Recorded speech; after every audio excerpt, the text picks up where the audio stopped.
Hey les Phoenixous, ici le Phoenix. Aujourd'hui, retour sur le tome 11 de Dandadan.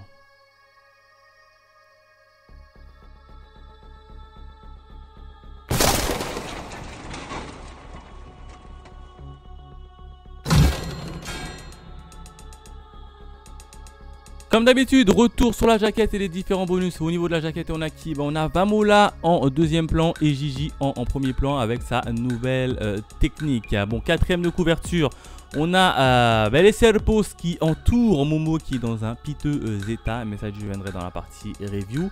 Et quand on ouvre le manga, on a une page en couleur où on peut retrouver comme d'habitude, maintenant vous le savez, c'est Gigi exactement dans la même posture que sur la jaquette. Et derrière, il y a évidemment Vamola également de la même sur la même posture que sur la jaquette. Donc là, rien de bien méchant. On a comme d'habitude le petit sommaire et la présentation des personnages. Et ça fait franchement plaisir. Et on peut renoter qu'il y a eu l'apparition des Serpos qui vient de rentrer dans les personnages. Et en plus de ça, ils viennent rentrer dans les personnages côté Momo, côté gentil.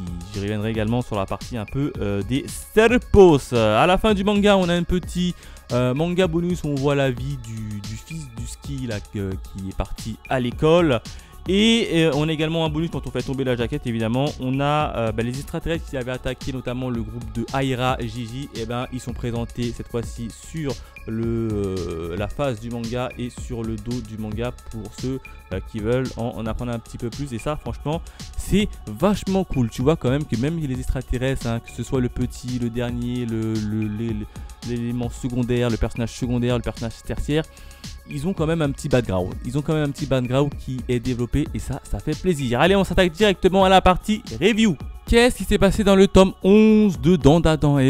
Deux événements. Le premier événement, j'ai envie de l'intituler comme étant Petite accalmie. Et oui, où on s'était arrêté avec l'attaque des extraterrestres sur nos héros. Et puis là, on va revenir notamment sur le dernier combat. Momo et le Serpos qui avaient fait une petite trêve et qui étaient affrontés littéralement les extraterrestres. Bon là, très clairement, Momo, elle avait vaincu le chef des extraterrestres.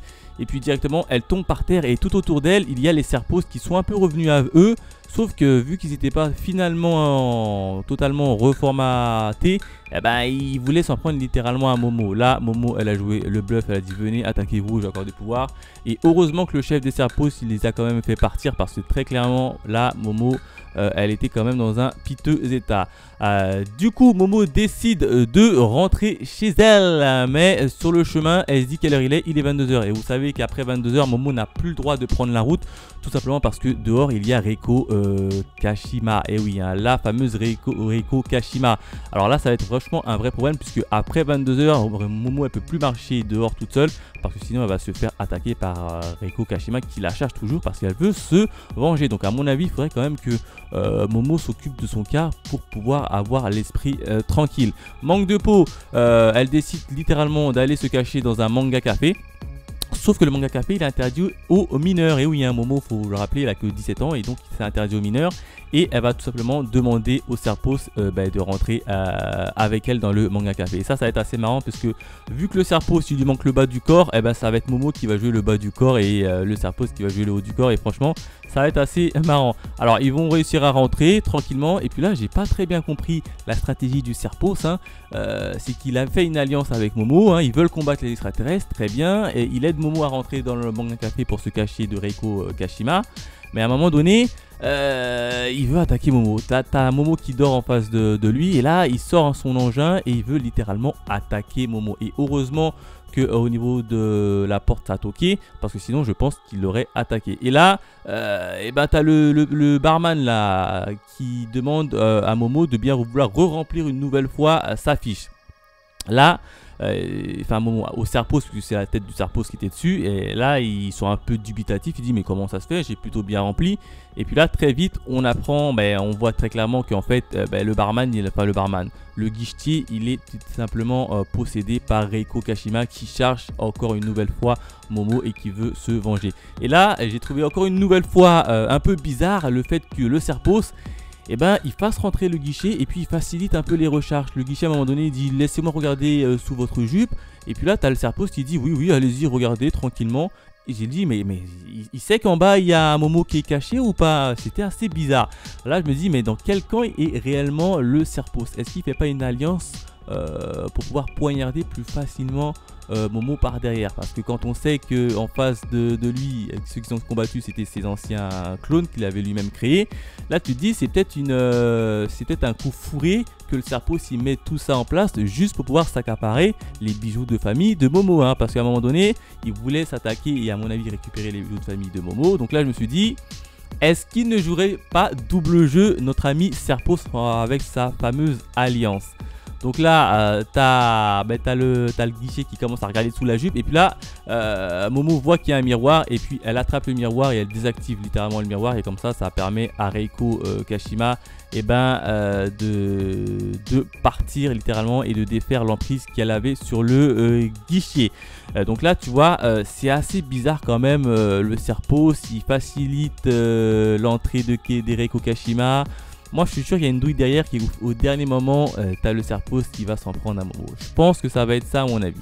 Le deuxième événement, j'ai envie de l'intituler entraînement. Et oui, hein, nos chers héros vont s'entraîner. Mais avant ça, on va retrouver Momo qui a réussi à rentrer chez elle. Et là, elle arrive chez elle. Elle voit qui? Elle voit simplement Gigi allongé dans un piteux état. Elle voit Aira allongé dans un piteux état. À côté, elle voit un troisième corps. Elle pense que c'est un gars qu'elle connaît. Elle soulève. Elle dit non, c'est un extraterrestre que Okarun a tué juste avant. Donc là, elle est un peu soulagée. Puis elle dit, mais il est où Okarun? Okarun il est dans une autre pièce à part. Il est très affaibli. Très clairement, il est très affaibli. Hein. Limite, si tu enlèves le tuyau dans sa bouche, il meurt. Et là, à côté d'elle, à côté de lui, il voit qui? Elle voit simplement Vamola. Et elle repense à ce que les extraterrestres ont dit, comme quoi Vamola c'était une éclaireuse, etc. Donc là, très clairement, ça a brillé dans la tête de Momo. Hein. Ça a littéralement brillé dans la tête de Momo qui veut et qui attaque littéralement Vamola et qui demande des explications. Enfin, elle demande des explications mais elle n'attend pas les réponses. Et du coup, elle met littéralement dehors Vamola et elle leur donne littéralement de partir et de plus jamais se retourner. Mais c'est vraiment dommage parce qu'elle n'a pas eu laissé le temps et l'opportunité à Vamola de s'expliquer. Donc ça se trouve qu'il y a eu un malentendu. À mon avis, ça doit être ça. Hein.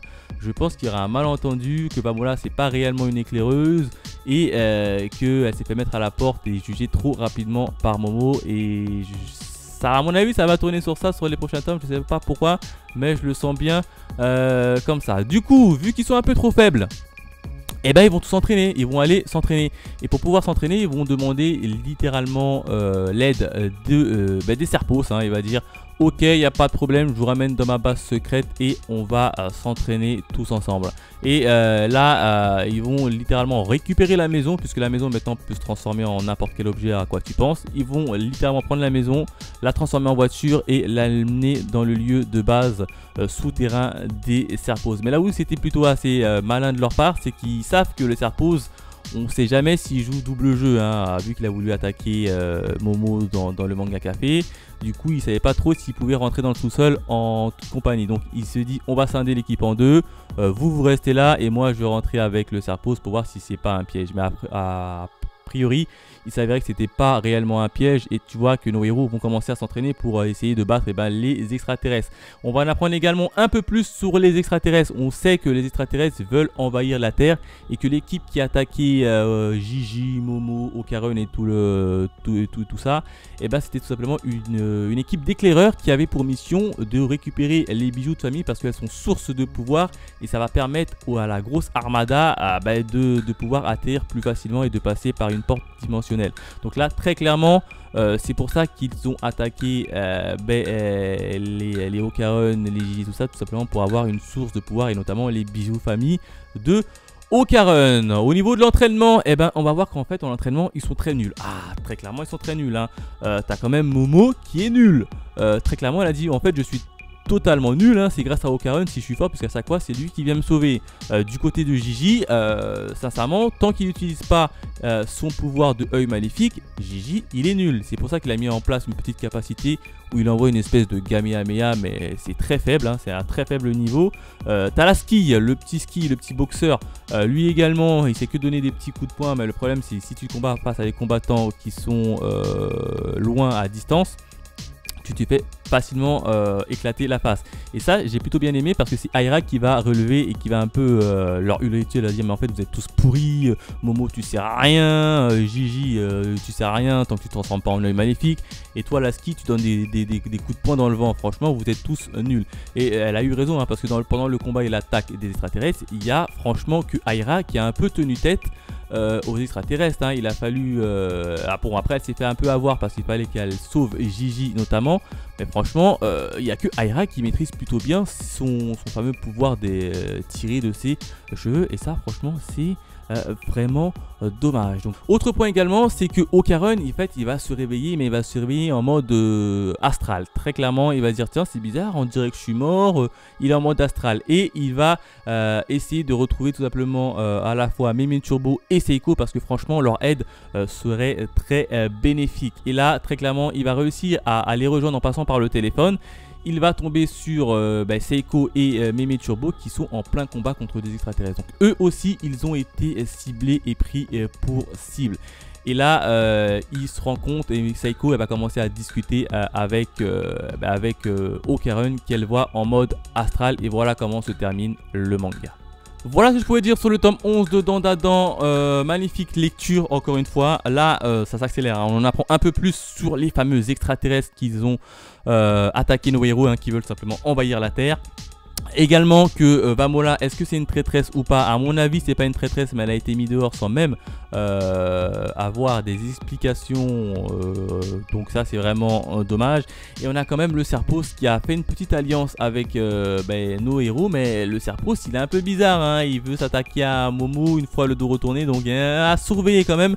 À surveiller de très près. En termes de notes, personnellement j'aurais mis la note de 5 sur 5 parce que Dandadan c'est une lecture que je prends réellement plaisir à chaque fois que je le lis, et ça vous le savez. N'hésitez pas à me laisser vos commentaires juste en bas de la vidéo. Quant à nous, on se retrouve très vite pour de nouvelles aventures. Allez, bye mes Phoenix.